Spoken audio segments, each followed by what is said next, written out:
Good afternoon. Thank you all so much for being here. As my colleague Amy mentioned in the chat, please do add your name and affiliation and where you're joining us from into the chat. We'd love to know who's here. My name is Maura Adams. I'm the Center's Director of Community Investment. And let's see. Isabella, if you could take down there we go. Thank you so much for joining us. We're going to be talking today about community forests as part of our Building the New Forest Future series. I'm going to provide a very quick introduction today before turning this webinar over to my colleague, Julie Renaud Evans, to facilitate. It's not going to be a surprise to anyone here that forests literally define this region. They're special for their intrinsic value, and of course, they provide a tremendous value to the humans that live here in the form of economic, ecological, and social benefits. And who owns and manages those forests and for what purposes has a huge impact on our communities in the future of this region. So we see forest use as inextricable from community success, which is why we still see this as very much a part of our community investment work at the center. So today we are focusing on community forests as one model for forest stewardship that holds so much promise for the region. My colleague, Julie Renaud Evans, a program director at the center, has been working in this space for decades. She is an expert in community forest development. She has led the center's efforts to support 16 communities in establishing community forests and conserving close to 40,000 acres of land for multiple community benefits. So I am happy to have Julie take the lead from here, introducing the community forest concept, and then facilitating our conversation with some great panelists. So Julie, go for it. Thanks, Maura, and thanks everybody who's joining us this afternoon. We have a great panel today that's joining us to share their experiences and their community forest projects. The format for the afternoon is that first we will have, before I bring the panelists on, we'll do a quick overview of community forests. Then I'll bring the panelists in and we'll have them each give a brief introduction to their own place and project. Then we'll have a panel discussion and then followed by your question and answers. And as Maura said, we can start putting in, you can put questions in anytime into the Q&A, and then we'll get to those in a little bit. So let me begin by giving a little bit of an overview of community forests and what it looks like on the landscape in northern New England. I am not seeing slide. There we go. Here comes the slide. Good. So town forests and lands owned by towns and municipalities is not a new thing to New England. It's very much a strong tradition in this part of the world. New England, New York, and I believe Pennsylvania and New Jersey have this tradition. It is not, it is fairly unique to the Northeast in that way. And it goes way back to the settlement patterns in the 1600s and 1700s, where land was set aside for public need and public good. So early settlement patterns included land set aside for a school, and we still have lands known as school lots in places in New England. Land was set aside for the church, land was set aside for the minister's home. And also in a lot of southern New England towns, you'll see a town common.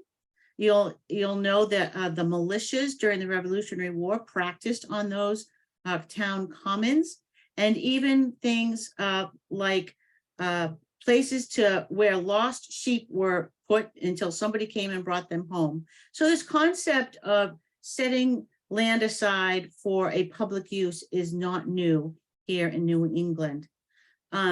As we go through time, in the 1800s, land was set aside for poor farms where folks who needed extra help lived on a farm with, of course, gardens and woodlots to support that farm.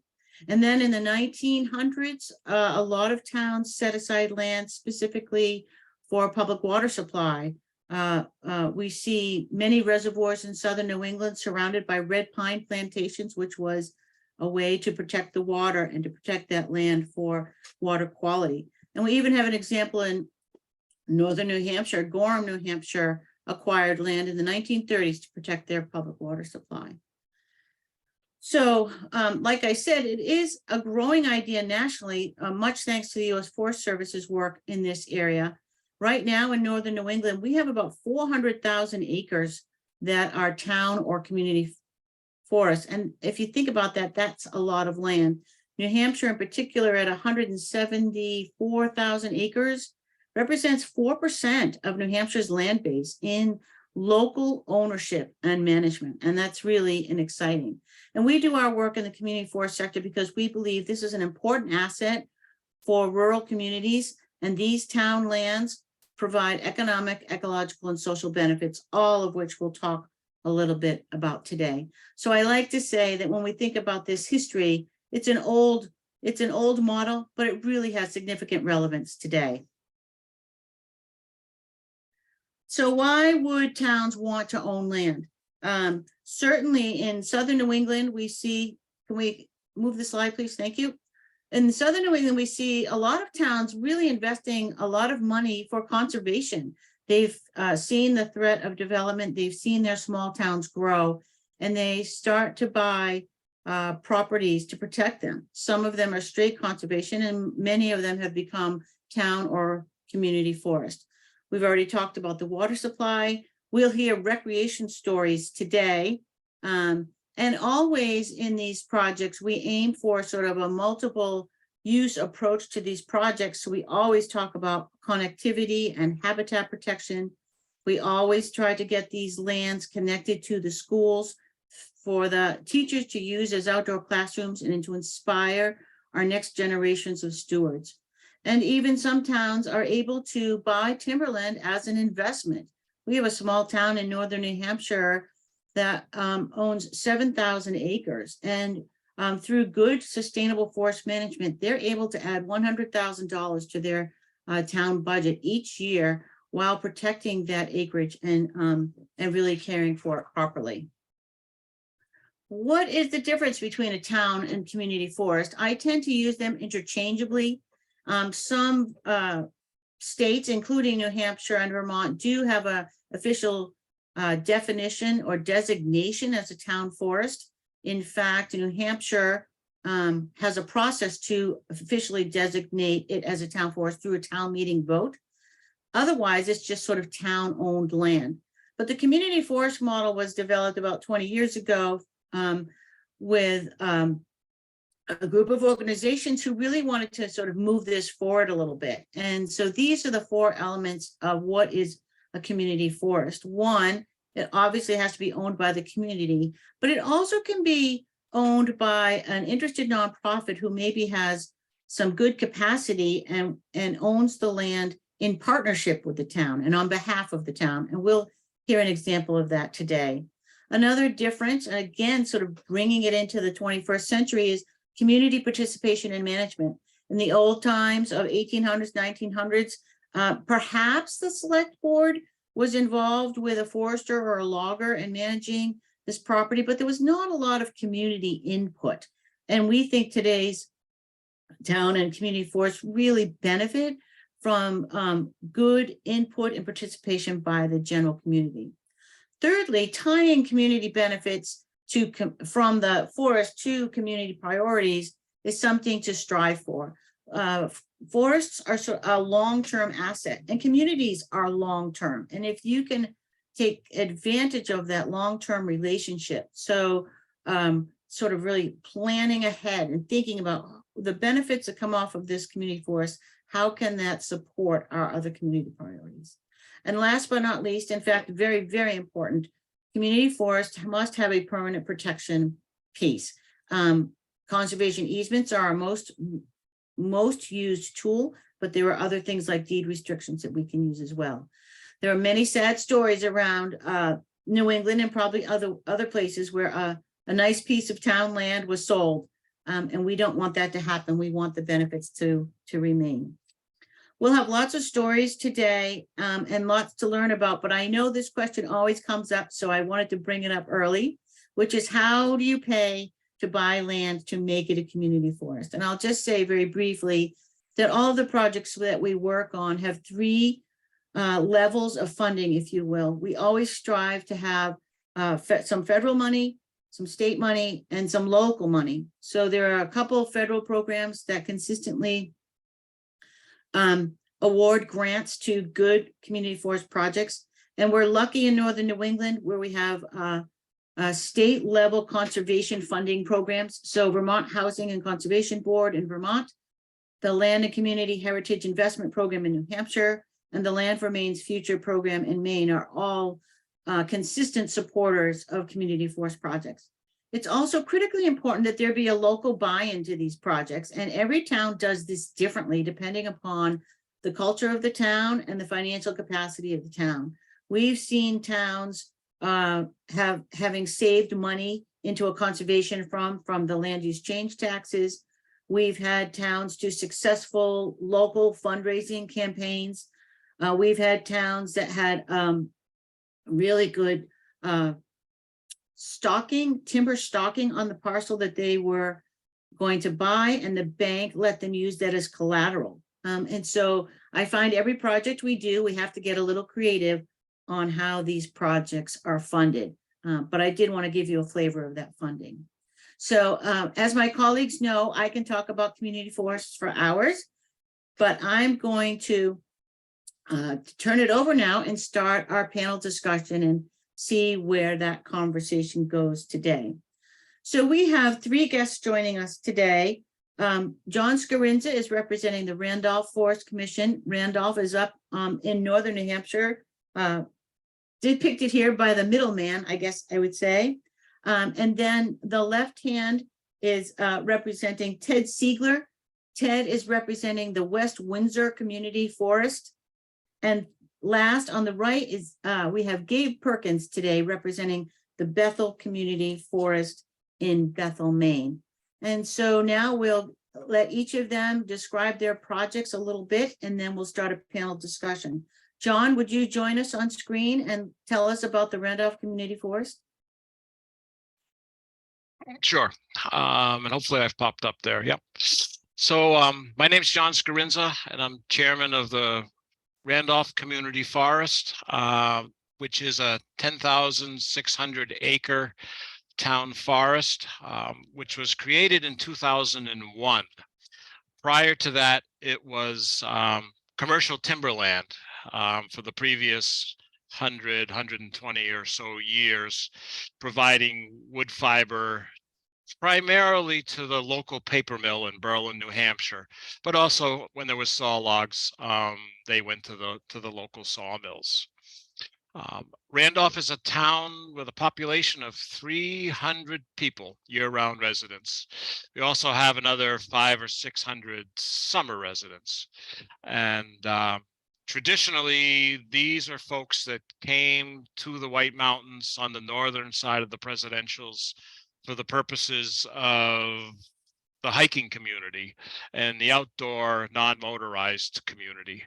And many of our early settlers made the initial trails of the White Mountain National, what is now the White Mountain National Forest. So there was a long history of assuming that these lands were going to be open and available to the local area and local community. But during the 80s and 90s, as most folks realize, land ownerships changed, and instead of the local paper company owning the land, it was they were put into TIMOs, and the managers of those lands were much farther away and were not nearly as accessible. So when these lands became available, the town very much supported the effort to try to purchase these lands, and that discussion is probably a 2-hour explanation, so I can't cover that today. But the bottom line is, in 2001, we were fortunate in being able to take ownership of about 10,600 acres of what was commercial timberland. We currently manage that through a structure of a 5-member forest commission. 3 of those members are appointed by the Board of Selectmen. 1 is a ex officio member of the Conservation Commission, and 1 is an ex officio member of the Randolph Planning Board. And we did that to sort of spread out who our Forest Commission members were, which is a little unique to some other of towns' forests in New Hampshire. We manage the forest for high quality wood fiber, looking to produce as good a quality saw logs as we absolutely can. Although obviously in doing that, you have a certain amount of lower quality wood that you need to be able to market. We also lease 700 acres to a maple tapping operation, which has about 25,000 taps on that 700 acres. And that provides annual income on a per tap basis. Right now, about $26,000 a year that brings in. The money that we generate on the forest, the first priority is that it go back into projects on the forest, to include, wildlife projects. We've worked hard to create wildlife openings, because on our over 10,000 acres, we only have maybe 40, 50 acres that are open for wildlife. When I say open, open fields, open areas. So we've done a lot in the last several years creating wildlife openings, which we then mow on an annual basis. We also do some stream improvement projects, and right now we're taking out 4 culverts and replacing them with bridges. And Julie, if I'm getting beyond my 5 minutes, just let me know. The recreational component is also important on the community forest, and you see the slide here on the right. This is the beginning of what's called the Randolph Ramble, which is a 10-kilometer foot race that goes up over the Crescent Range and circles back to the beginning. And we've attracted some nationally acclaimed runners to this race. We also have a glade skiing area and numerous hiking trails, snowmobile trails, and then just the opportunity that 10,000 acres provides to the public for bird watching, hunting, anything else that's non-motorized. The priority is non-motorized recreation. So that's a quick overview. The other thing that the community forest does is it provides a north-south link from the Kilkenny unit of the White Mountain National Forest to the presidential unit of the White Mountain National Forest. We're the north-south link of those 2 sections of National Forest, and then as you go further north, you have Nash Stream and then the Connecticut Lakes. So it links about 1 million acres in all. Which was an important part of the creation of this forest. So with that, I'll cut it loose. Great, thanks, John. Excellent introduction to a fabulous project in Randolph. So now we'll turn to Ted Siegler, who's going to teach us about the West Windsor Community Forest in Vermont. Ted? Hi, Julie. I thought I would just leave this picture up and talk a little bit. This picture essentially represents most of the West Windsor Town Forest, starting from the left where the ski area is, all the way to the ridge on what is the far south, and going up to kind of the knob above the ski area and across, and everything to the east of that is the Mount Ascutney State Park. So the total acreage at the moment is 1,700 acres. And the history kind of going back was that the town was offered 2 lots in 1979 on Mount Ascutney after they had been heavily logged, which represented about 1,300 acres on the north side of the mountain. A town forest committee was created by the select board to manage the new town forest.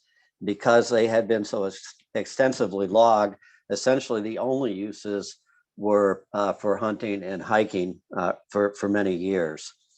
The big change came in 2014 when the town voted to acquire the bankrupt Mount Ascutney ski area, which was roughly 400 acres and adjacent to the town forest. The acquisition was managed through a pretty complex deal involving the Trust for Public Lands and Vermont Housing and Community Forest Board. And while the cost of the purchase was $640,000, the total cost of developing a conservation easement for the entire 1,700 acres, managing all of the transactions, was about $1.5 million, of which the town of West Windsor voted to appropriate $100,000. The rest came from grants, essentially, and we donated a conservation easement worth about $600,000. The conservation easement is managed by the Upper Valley Land Trust and the Vermont Housing and Conservation Trust, and remains in place today. It's quite a complicated conservation easement. The uses of the town forest are essentially for recreation and for ecological purposes. The Mount Ascutney Trails Association manages roughly 30 miles of mountain bike trails that crisscross the ski area and extend all the way to the south on the lower elevations of the mountain. And the ski area itself is leased to a nonprofit, Ascutney Outdoors, which over the course between 2015 and 2020 raised roughly $2 million to tear down the lodge that had been at the bottom of the ski area, and which ironically burnt the night that the town voted to acquire the ski area, and replace it with a new lodge. And they managed a T-bar and a rope tow and a tubing lift, and report directly to the town. And I am the ex officio member of the Ascutney Outdoors Board, and also chair of the West Windsor Select Board, or Conservation Commission at the current time. And the Conservation Commission is responsible for managing the conservation easement and the forest management plan that goes along with it. From an ecological point of view, probably the most important part, and similar to John, is that when you add our 1,700 acres to the roughly 2,000 or 3,000 acres owned by the state park, and then an adjacent 400 acre parcel, the Ascutney Wildlife Management Area, there we've created a corridor with a few private parcels in between that runs all the way from the Connecticut River in the east to Killington Mountain in the west. So it's a fairly important wildlife management corridor. So that's kind of a nutshell history of this project.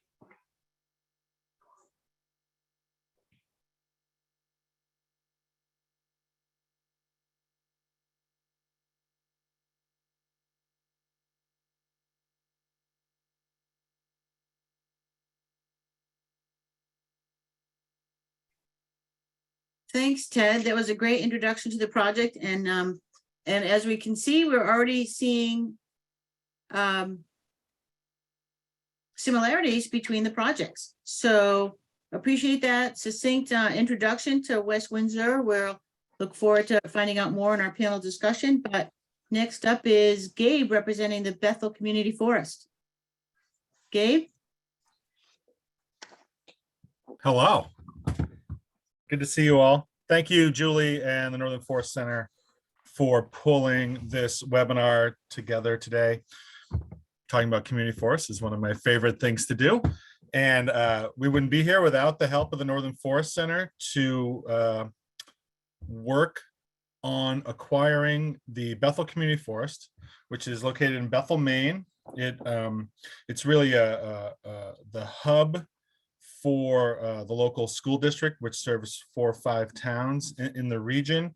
There's a large tourism base that for early on was primarily based around summer recreation. Now it's winter recreation, and more summer recreation is getting mixed into the reason why people come to Bethel. There's wonderful rivers. You can see it here in this photo. There's the village on the hill, and then a lot of recreational opportunities. Sunday River Resort is just 5 miles away. Mount Abram ski area is just 5 miles away in the other direction, and National Forest is nearby, White Mountain National Forest. And then all of this conservation work that has happened over the last 30 years in the region, including a community forest just completed in Woodstock, and then all the work that the Mahoosic Land Trust have been doing for the past 30 years, including being our neighbor in Bethel. So the original acquisition was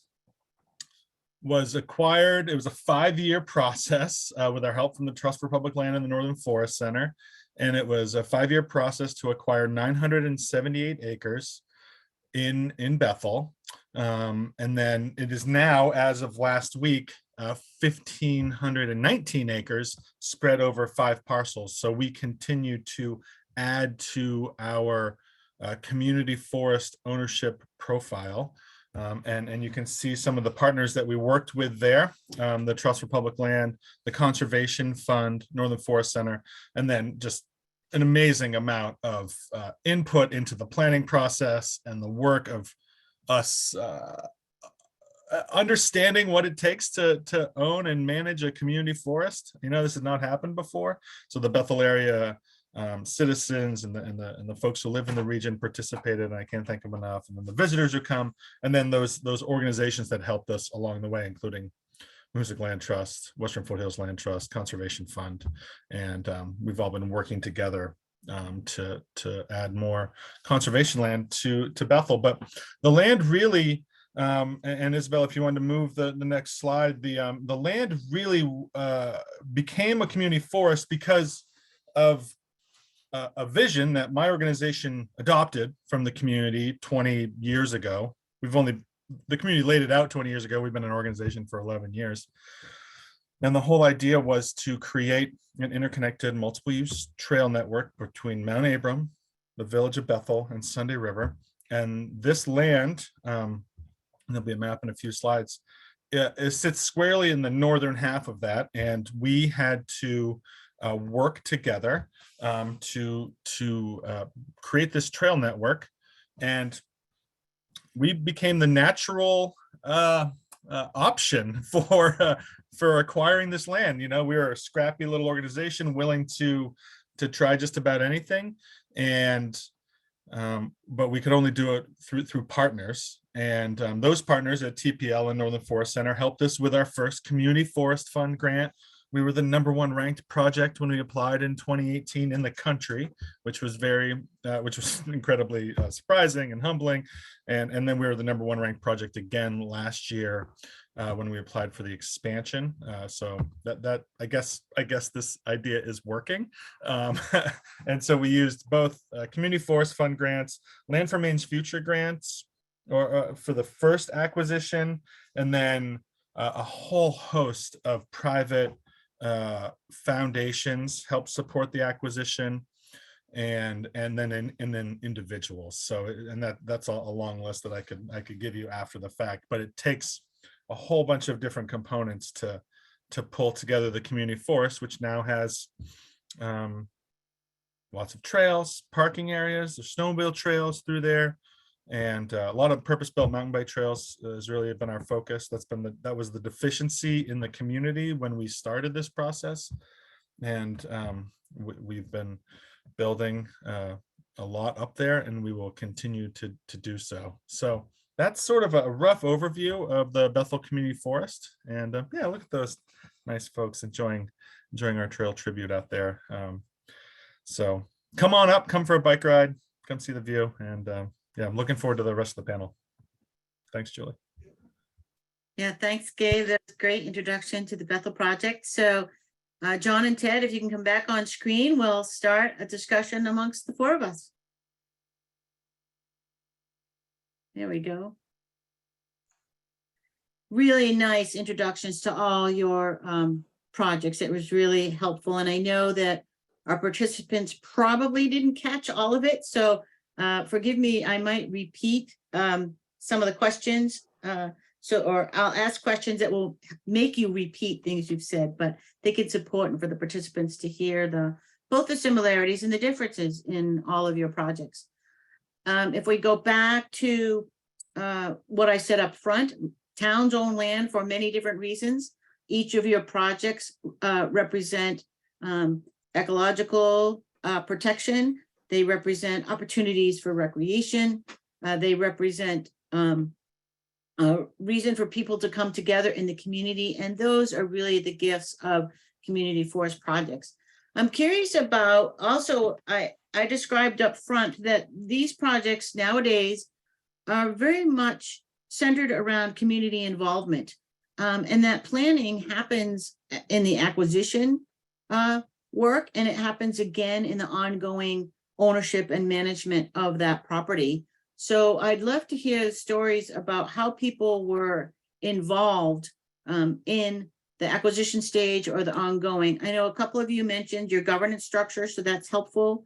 Also sort of interested in a larger planning process. So Ted, would you like to start? Sure. I mean, there wasn't a lot of planning until we went from the Town Forest Committee to acquiring the ski area, and that acquisition included the donation of a conservation easement, a detailed conservation easement, and that conservation easement includes a forest management plan, which was I think it's about a 100-page document, unfortunately, covering everything from ecological conditions to recreation, and that planning process was essentially conducted through the Conservation Commission, which took over from the Town Forest Commission, was kind of added to the Conservation Commission. So the Conservation Commission is responsible for managing the conservation easement and the town forests outside of the recreational activities. And all of the planning associated with writing the community forest management plan was done through the Conservation Commission. That was about a year-long enterprise. It took a lot of time in order to get a forest management plan that the town could live with, and that the Upper Valley Land Trust and the Vermont Housing and Conservation Board could live with. So that was a planning process we've gone through, and currently the Conservation Commission is the responsible party. We have it on our agenda most meetings in terms of some new piece that we have to deal with. And Ted, that's a great, thanks for that. Do you also have other partners of a contractual basis? You must have foresters or ecologists that helped you with that plan as well. So you have your commissions, you have your partner organizations. What others would be involved in that? Well, we had a forester that we contracted with to essentially identify the various forest management types on the property. The Upper Valley Land Trust had a person who essentially drafted the original draft of the forest management plan, which we then negotiated with them. The Vermont Housing Conservation Board was fairly actively involved during the negotiations of both the easement and the forest management plan. So there were plenty of people involved. I can tell you that the conservation easement is really restricts what the town can do on our town forest. And when you add that in Vermont, we also have Act 250, and the Act 250 Commission ruled that the entire town forest was subject to an Act 250 permit when we built the mountain bike trail. So virtually everything that we now work on requires some fairly difficult negotiations with a whole bunch of partners. So while it has provided with the town forest with a lot of protection, that protection comes with a lot of constraints in terms of what we can do. Well, that's good to know. Thanks, Ted.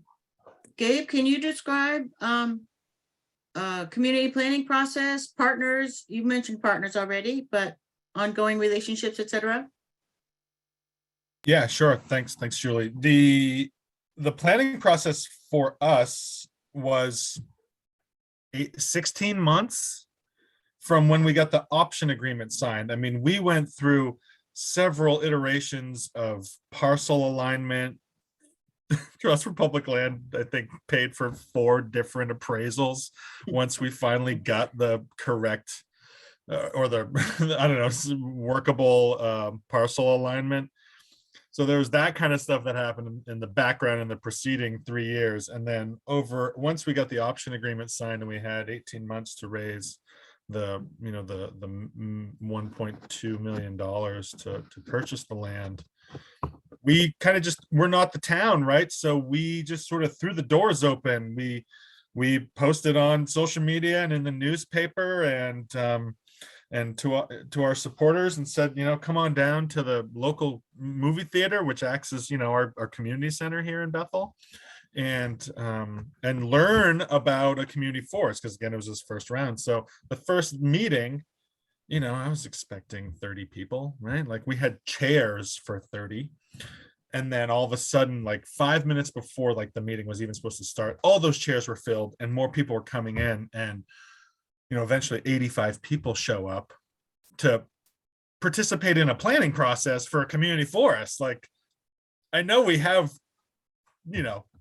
volunteer committees that we work with, but a volunteer committee of 85 was nuts, but helped us understand the impact that this could have on the community and helped us all kind of work through the process. Eventually our planning committee whittled its way down to 30, which was a good student teacher ratio between Julie, myself, and our colleague Betsy Cook from the Trust for Public Land, a 10-to-1 kind of navigate through these meetings where we would talk about deer wintering areas and recreation and forest management, and every 6 weeks we would pick a different topic, and the whole point was to get us through a topic.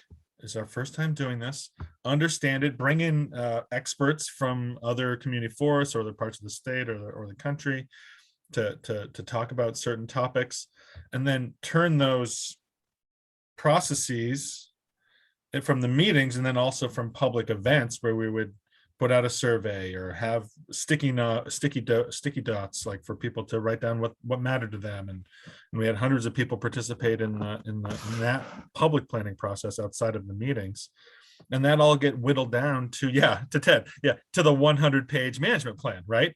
That we now work off of. It's based around implementing recreational trails, managing the deer habitat, and balancing that with growing an exemplary forest. And maybe like in both Randolph and Bethel, our forest was kind of overloved by the last or overutilized maybe by the last landowners, and now we're just trying to put some love into it. So it was a long process. Every 6 weeks we get together, bring them food, and meet in the library at the school or at the movie theater, and just kind of work through the process together in real time. And then, that becomes the thick thing that's, that we work from now. So that was the process once it became possible. Yeah. Thanks, Gabe. Yeah. And John, what would you add to Gabe and Ted's stories in terms of public engagement or ongoing management? So yes, we followed a similar process in creating our stewardship plan and involving the community at large early on. And then once the plan was written, it was up to the Forest Commission to execute that plan. So we have a professional forester that does the day-to-day activities on the forest, identifies harvest areas, identifies priorities for wildlife management, and and any other activities on the forest that need to be taken care of.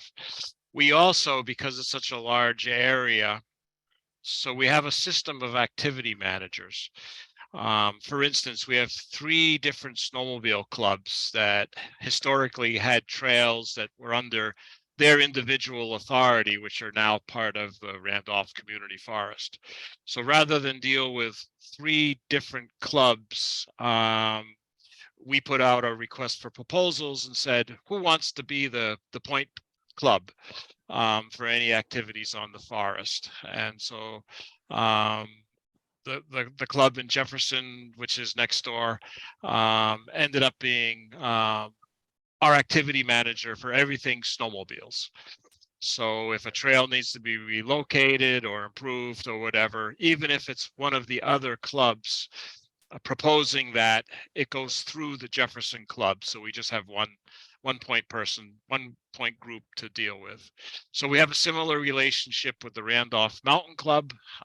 They're our activity manager for everything hiking trails. And then we have a Glade skiing area. And our activity manager there is the Granite Backcountry Alliance to manage that. So that's how we try to wrestle the recreational opportunities that are on the forest and do it in a way that, you know, we're not dealing with 10 different entities at a time. We also have, and which has turned out to be, I think, very instrumental, our annual forest tour, which is the first Saturday of August every year. And each year we have a different topic that we talk about. So for instance, some years, if we've done a timber harvest the prior year or two, you know, the topic may be, hey, we did a clear cut and why did we do that? And so we start off at the town hall, have about an hour's worth of presentations there. And then we go out onto the forest and look at some of the work that's been done in the previous year or two. And that has been a great educational component. And so it's interesting because, yeah, we sometimes, the prescription for what we need to accomplish on the forest means we do a 6, 8, 10 acre clear cut. You know, the stand that's there is just so degraded for whatever reason that it only makes sense to start over. So you would think initially you might get some raised eyebrows in doing that, but when you take folks out there and you explain that all the wildlife benefits that are going to occur from having this open space. For instance, you know, you may have birds that nest in the old growth or older growth forests, but they come to these openings to feed on insects and stuff. And so once you can explain that, all of a sudden that type of harvest activity maybe isn't so bad. And so we've had great success with our annual forest tour and really explaining to folks, you know, what's going on and why we're doing what we're doing, and it gives them an opportunity to ask questions and become involved. That's great. Thanks, John. I'm gonna transition us now to governance. I think all 3 of you represent 3 different ways that you're governing, or who's in charge, if you will. John, I know that Randolph has a forest commission, and I believe that's autonomous, as in it does not answer to the select board. Now, I don't need your whole history because it's fascinating and long, but do I have that correct? That's correct. And then we decided early on that what we wanted was the priority of, for instance, revenue generated on the forest. The first priority is to go back, that money to go back into working on projects on the forest, whether it be wildlife activities or improving our roads, boundary line maintenance, et cetera, et cetera. So we asked for special legislation to structure our forest commission where instead of it being strictly appointed by the Board of Selectmen, it also has members from the Conservation Commission and the Planning Board on it. And the other important thing is we have a revolving fund. So that allows us to enter into longer term contracts, not subject to town meeting, because as everybody knows, town meetings can sometimes be a difficult process to work through. And if you're trying to do a project that's, got a duration of 3-4 years, you can't guarantee what next year's town meeting is going to do. That's So right. That's right. we are autonomous from that process and have our own revolving funds, and that's been a great asset also. Great, thanks, John. Now, Ted, you've talked about the Conservation Commission is in charge in West Windsor. Is final authority with the selectmen? How does that work in terms of your planning and your budgeting for the community forest? Yes, the Conservation Commission is appointed by the West Windsor Select Board. And so obviously we answer directly to the Select Board. We propose a budget every year to the Select Board. We also have a conservation fund, which adds about $5,000 a year so that we can continue to acquire additional properties around town if they come up. Because we're doing no timber harvesting on the town forest and probably won't. It is reserved primarily for recreational and ecological management, and the upper part is all basically fairly protected under the conservation easement and would be very difficult to log in any case. The lower portion is managed by, as I said, there are two recreational entities. There's the Ascutney Trails Association, which essentially is a volunteer group that manages and constructs the bike trails and then manages those bicycle trails. And then Ascutney Outdoors actually has a formal lease with the town of West Windsor to use the town forest land for recreational activities. So they then are also a volunteer board, and they manage all of the other recreational activities, primarily skiing. But we also are the hub for some fairly well-known large races. We have the Vermont 50, which is sells out in about 2 hours every year and includes about 1,000 participants. We have the Vermont 100, which is a foot race and horse race, which starts near the mountain. And we had the Vermont Overland, which is a big gravel bike race that starts at the mountain. So we have essentially a lot of recreational activities that start from the hub at Mount Ascutney at the Ascutney Outdoor Center. That's excellent. Thanks, Ted. Gabe, I think you're the outlier here. Gabe's organization is a nonprofit organization who owns the community forest on behalf of and in partnership with the town of Bethel. So Gabe, can you explain that a little bit? Sure.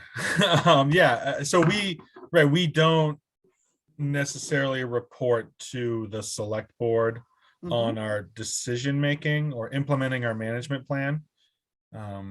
Once there is timber to harvest on the property, the idea is that those resources would flow to a portion of those resources would flow to the town in some way, shape, or form. We are 15 years away from that process. So we've got a little bit of a runway to figure out what that's going to go towards.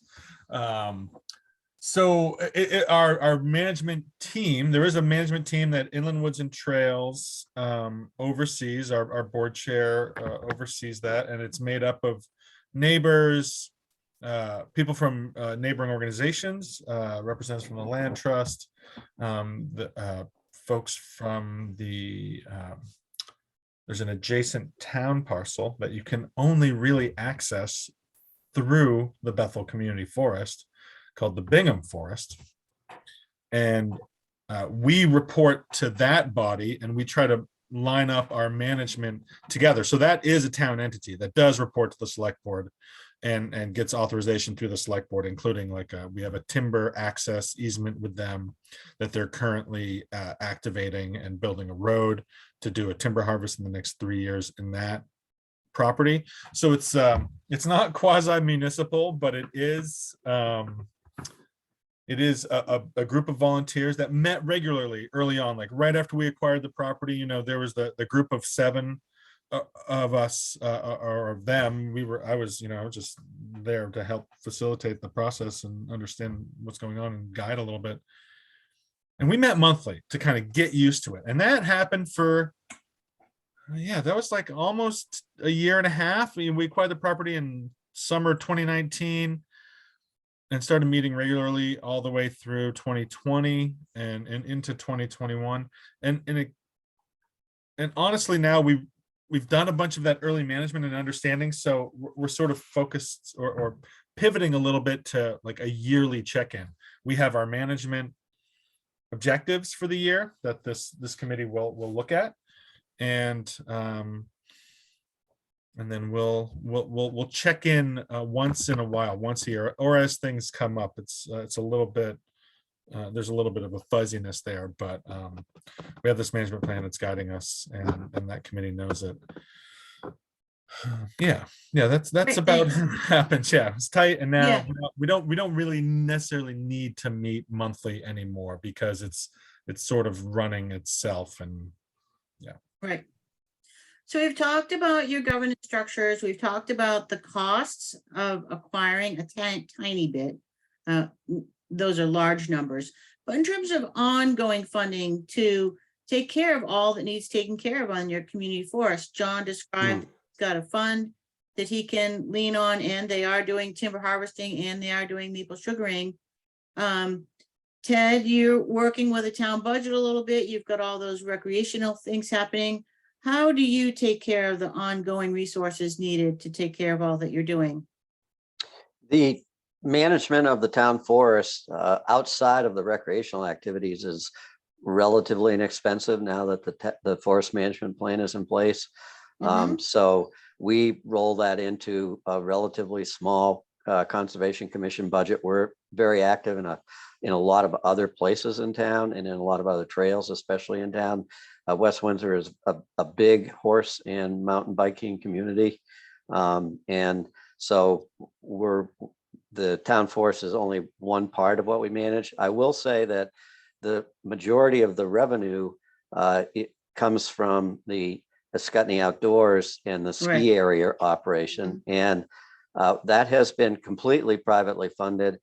But we have run entirely on volunteer effort for the last, ever since it started in 2015. And we are planning on going to the select board this year with a request for roughly $25,000 for the town to start kicking in, because some of the volunteers that have been are essentially giving 40, 50 hours a week to this are getting old, want to retire. And so we're looking to have to hire an executive director and an operations manager. So the funding source is changing, and this will be quite a change to the town of West Windsor, which essentially has not put very much money in since the acquisition into this.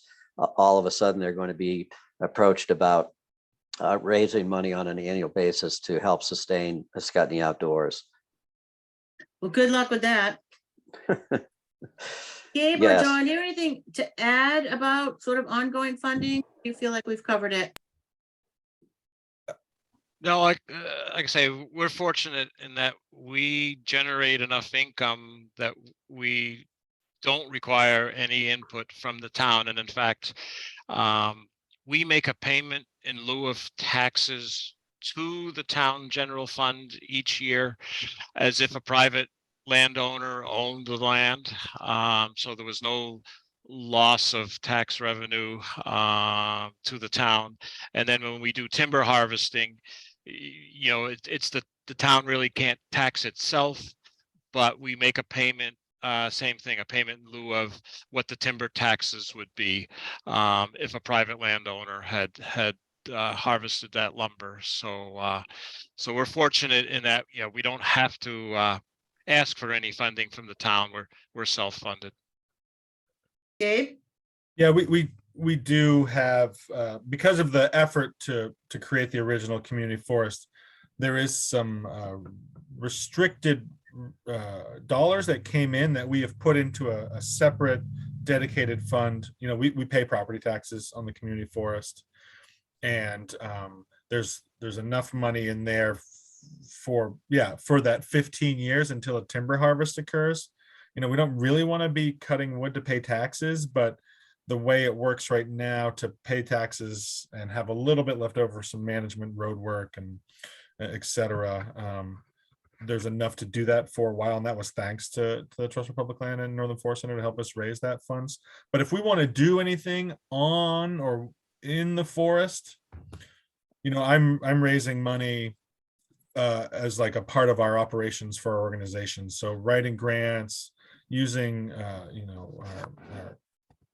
donations from individuals or even corporate sponsorship to put in trails in particular. And then one way to achieve management objectives towards that exemplary forestry standard and to improve, frankly, the state of the forest and even the road network and the existing conditions, we went out and got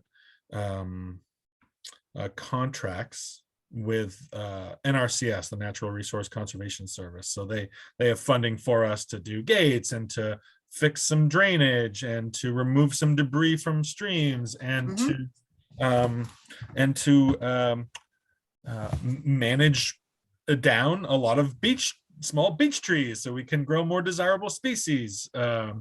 So there's a couple different ways. So we do have those partners. That sort of ongoing stewardship funding comes through NRCS, which is an excellent resource that we should all consider if we can do it.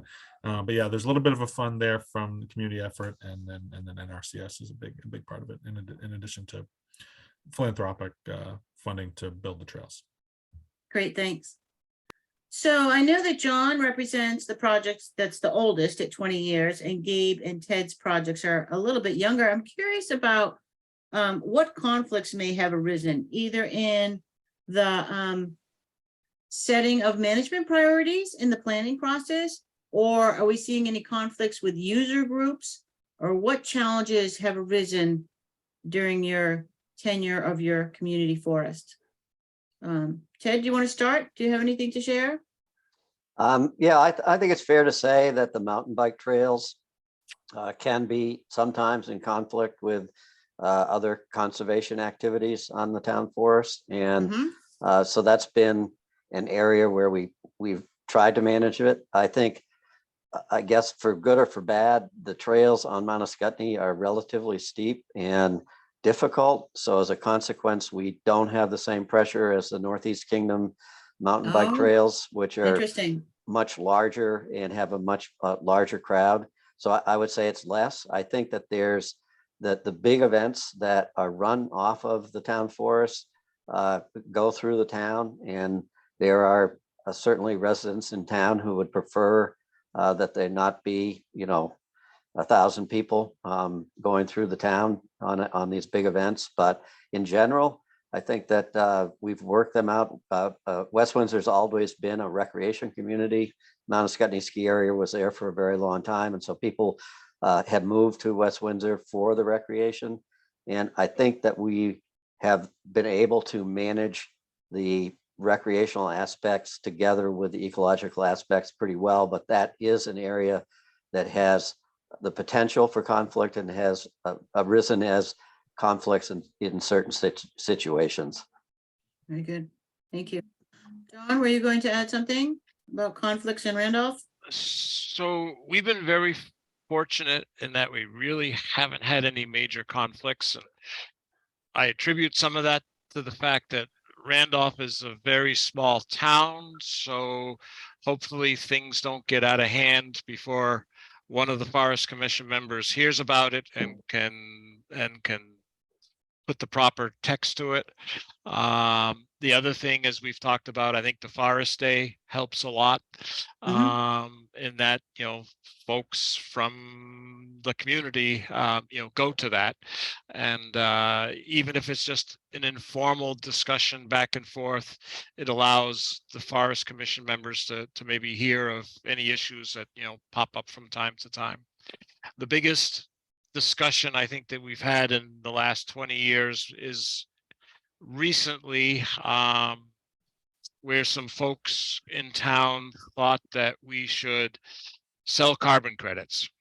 And I think other forests will hear that discussion also. And that's an interesting discussion, because nothing is for free. So the carbon folks will dangle a large chunk of money out there, but the bottom line is it's somehow going to affect your ability, in our case, to harvest timber going forward. So we really have been careful as we've looked into that discussion, because and those are long-term contracts. The short ones are 40 years. That's the long right. ones I think are 100 years, and Yes, they 100 are. years is a long time. Yes, thanks, Tom. Gabe, what have you got for conflicts in Bethel? I think a lot of our conflicts happened before the forest was even acquired. Sure. A reason for the original acquisition was to, there was an access issue to the town parcel that I mentioned that is adjacent to the now Bethel Community Forest. And rather than go through a protracted legal argument between the town and neighbors, we worked on this solution to kind of go around it, right? And and the people who I think, in some cases rightly objected to the access issue by the town, participated in our planning process. So we brought them in. So immediately that smoothed out any old issues, because we're working on something new. And so there was a lot before it happened. Now, as we go, there's small things like who's plowing the road, and where, to what point are we plowing the road? When is the gate closed? We're kind of learning that kind of on the fly, which can be, it's frustrating for us, right? Right. But I know it can be frustrating for other people who come to expect to use the community forest.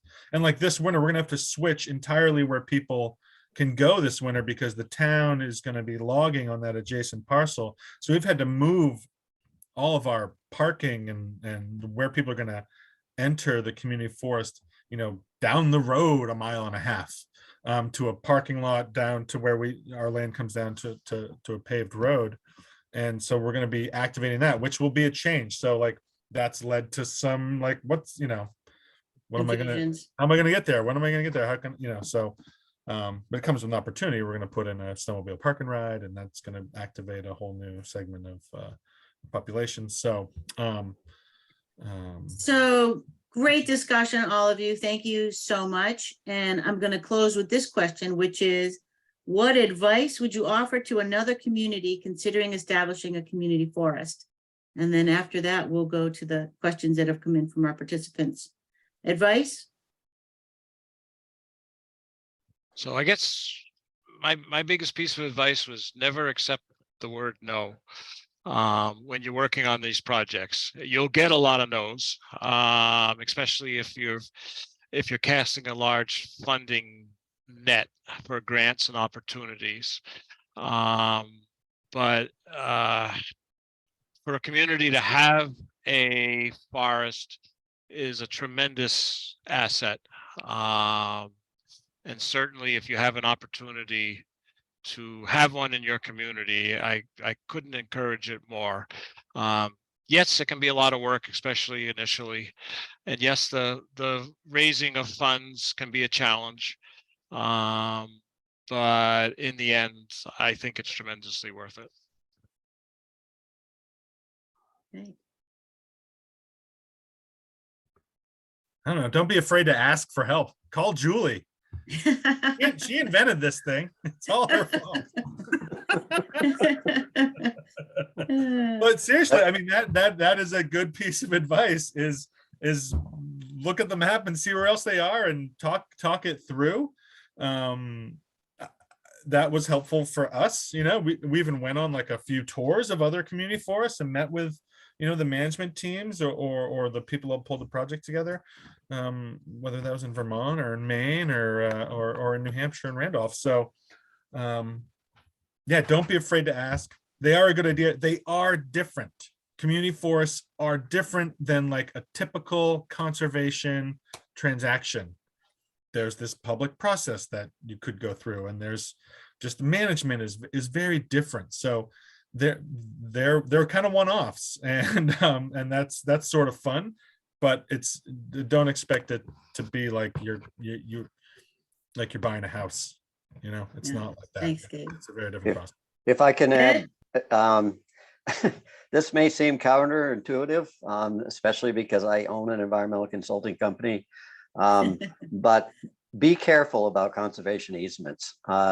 They really restrict what you can do on the property, and negotiating a conservation easement is a lot harder than you would think for a large parcel. And if you're not careful, you'll wedge yourself into a corner where as a town forest, you don't have a lot of ability to manage your property. And so I can say with some certainty that if we could have done it without a conservation easement, we probably would have been happier because we would have had more freedom. The conservation easement provides protection forever, which is obviously a good thing.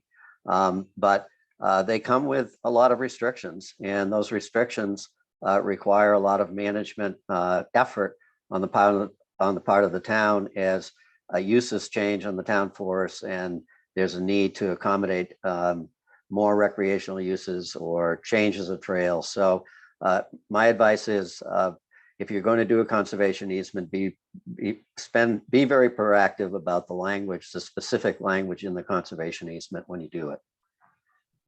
All excellent advice. Thank you so much. So we're going to shift now to questions from our participants, and I want to remind everybody, please put them in the Q&A. That's the easiest and quickest way for us to get them. Ted, you're up first because everybody wants to know why you said mountain biking has caused conflicts. So if you give us some more details about what's going on with your mountain biking trails, that would be helpful to our audience today.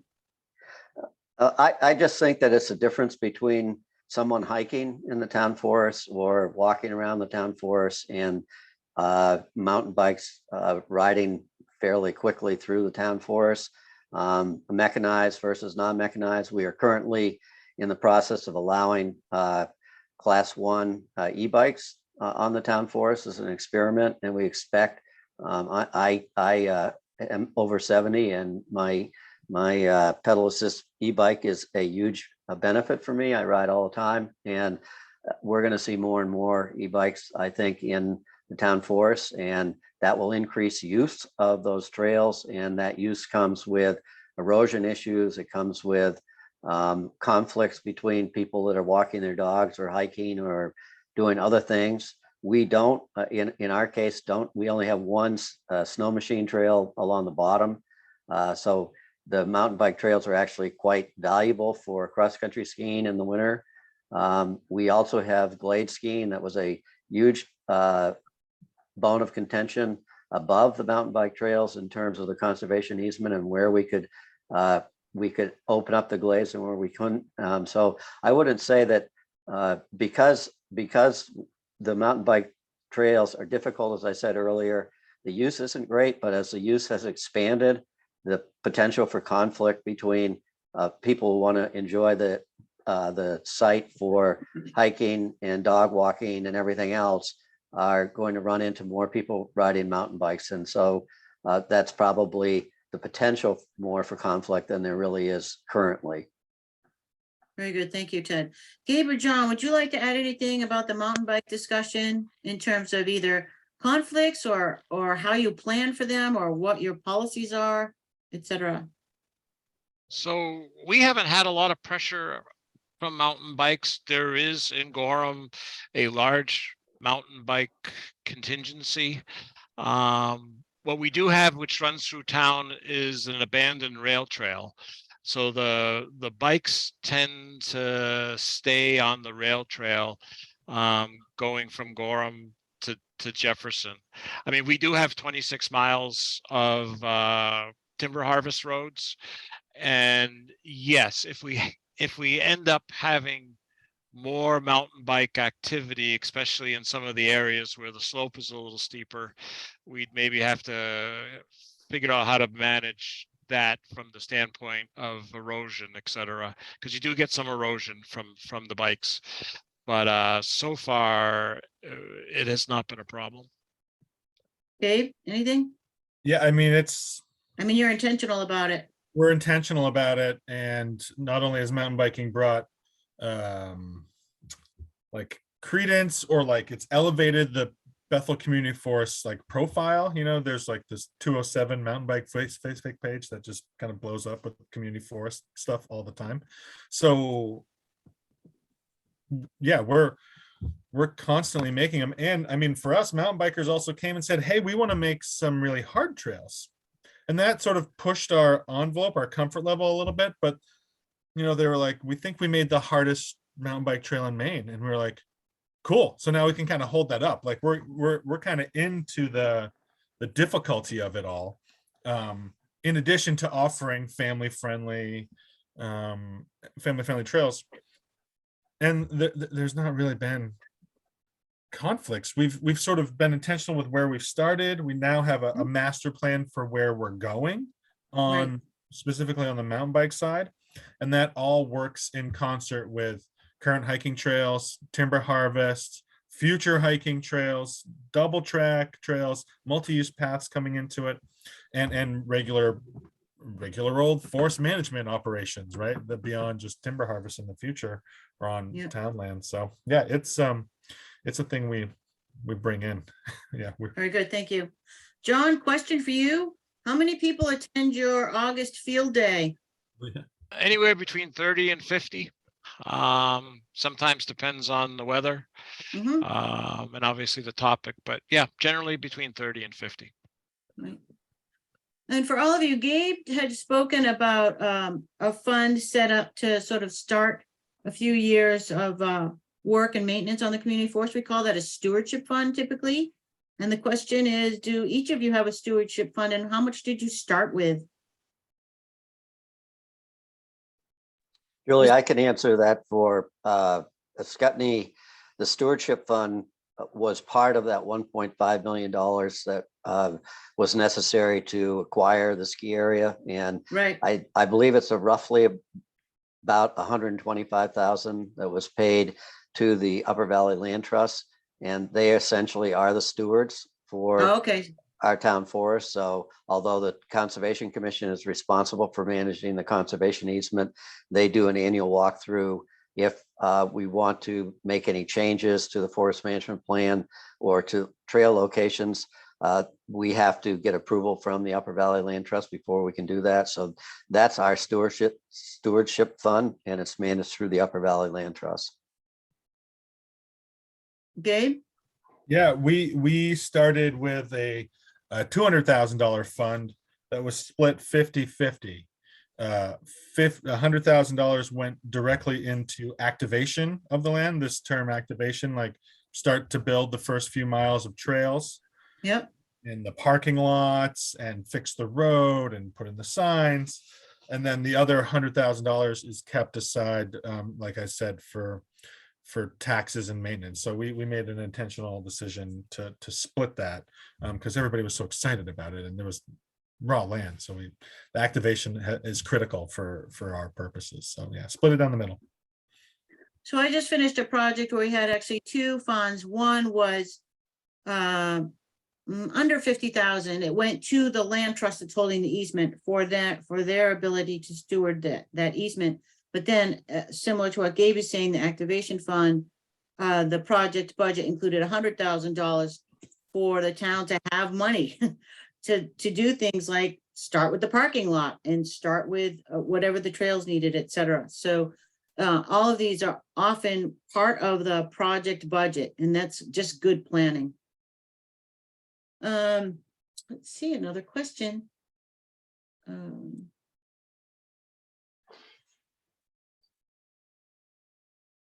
We've talked about foresters. You all have foresters contracted to help you with your plans and your work. Getting started, what would you say is the best way to get started? If you, sometimes a piece of land comes up and it's threatened, if you will, and that's how sort of a project like this can come together.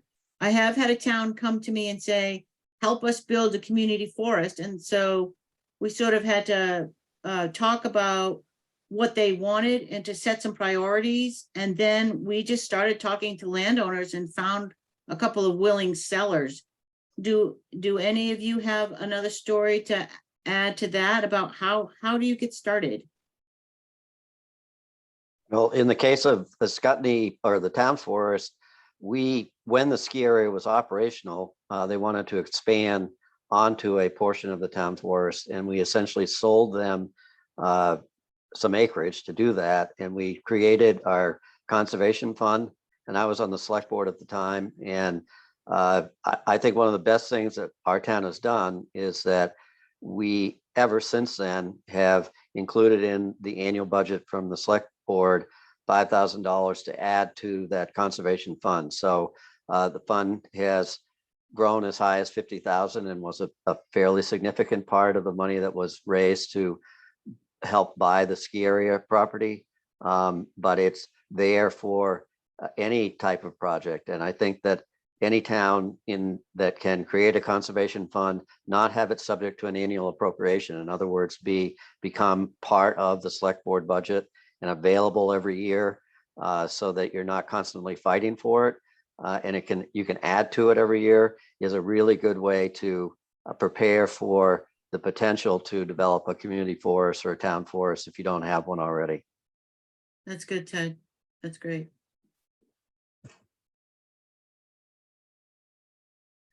A few more questions about mountain bikes. Everybody's interested in mountain bikes these days. Anyone, we have one person who's curious about insurance policies. A basic town insurance policy on a piece of land, is that impacted by a decision to put mountain biking trails on, or you have any other insurance stories to share? So A lot of money. A lot of money. Oh, interesting. Okay.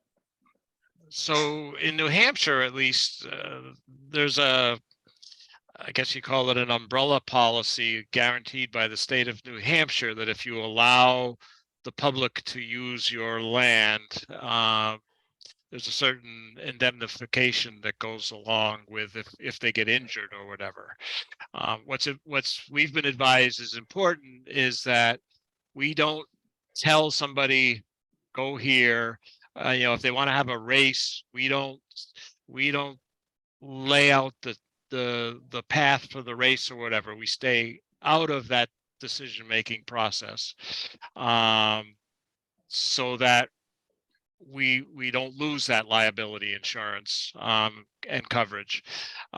When we've had dog races, sled dog races, and then we've got what's this Randolph Ramble. We do require that the sponsors of those races essentially have event insurance, which ensures, that one day or that weekend's worth of activities. But otherwise, yeah, there's a statewide policy in New Hampshire anyway. Very good. Gabe?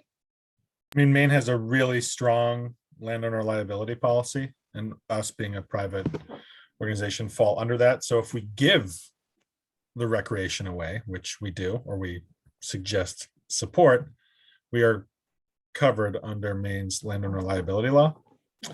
But to build the trails, every contractor that we've used, we build some of it in-house, but most of it's out of our shop. When we hire contractors, they all need to provide their own coverage for building. That's standard. But yeah, Maine's landowner liability law is a great champion to avoid insurance, because we've got plenty of insurance, to Ted's point, in a lot of other facets of our organizational life. So like we have volunteer coverage. So if you come and do work, you're covered as a volunteer to do work, which is probably the most reasonable coverage that we have. So hopefully that stays that way. But yeah, that's the biggest and most that was the biggest change that we made, was we got volunteer coverage after the acquisition. Very good. Unfortunately, Vermont does not have as good a liability, land owner liability law.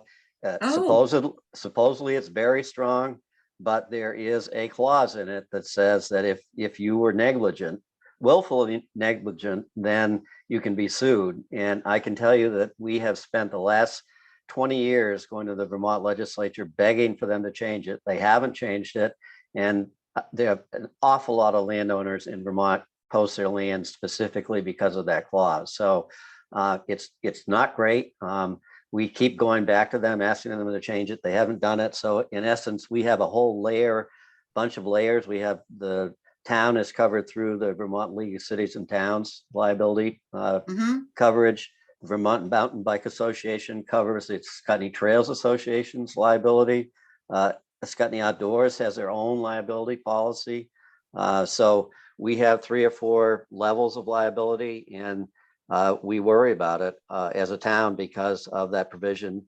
Although I suspect that the town itself is probably not very liable, but the Ascutney Trails Association and Ascutney Outdoors certainly have liability, and that's going to flow back through the town because the town owns it. So it is a significant issue for us in Vermont. Very good. Thank you. How would each of you, what would you say are your key talking, if you were talking about the assets of your community forest? What are the things you would highlight? Local control, which is number one, and very important. Mm-hmm.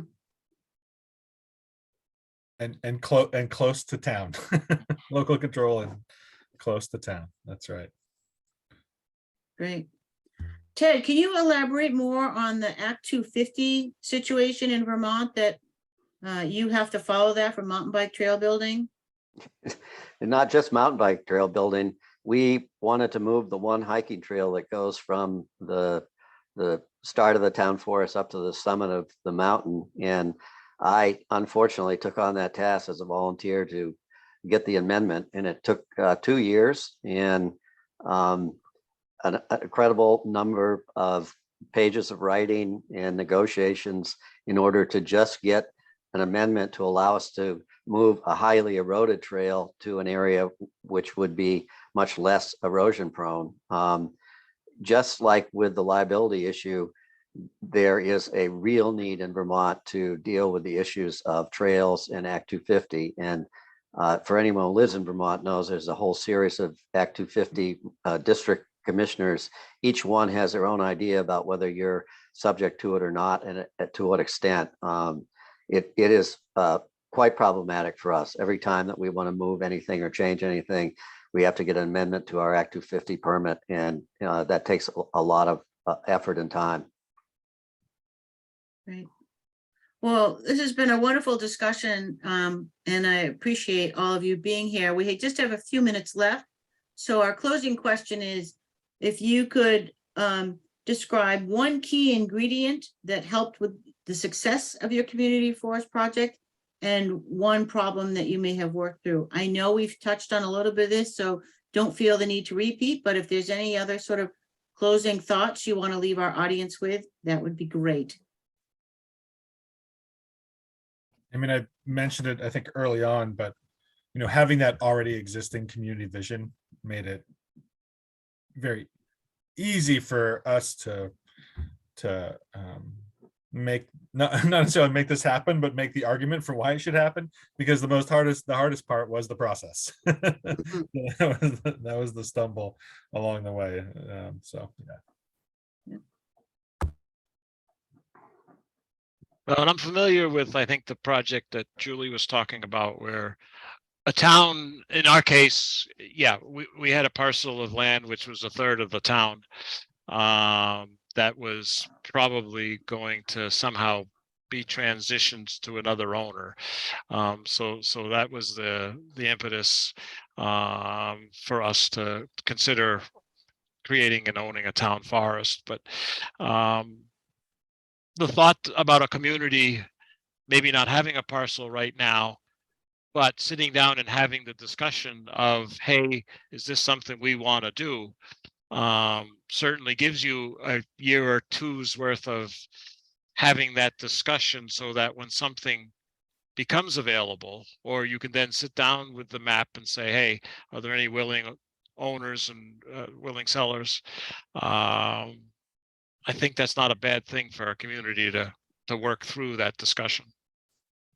That's great. Ted, any last thoughts to share with our audience? I think in our case, there were some, and still are, some incredibly active volunteer people in town. There's a couple, Glenn and Shelley Seward. Glenn was on the select board with me for a while, and then when I wasn't on there, and he really took the lead in purchasing the ski area, and he and his wife have been incredibly generous in volunteering their town. We also have one of my neighbors who is a big mountain bike trail builder who has built probably 50 to 75 miles of trails in our town. And those kind of volunteers have made a huge difference in our town in order to move all of this forward. Without those volunteers and without the fundraising, which went on to acquire the ski area and build the trails, it probably never would have happened. I don't think we would have been able to do it as a town. It was the fact that we had volunteers and we were able to raise so much money through funding, through grants and donations, is really what made our project successful. Very good. All right, thanks again to all our panelists. Wonderful, wonderful conversation today. I will just say that community and town forests are a fabulous asset for our, rural New England and New York communities, and they provide so many benefits. We talked a lot about recreation today, but really conservation and ecological protection is also really important in these days of real estate values, shall we say, and interest in this region as a climate space.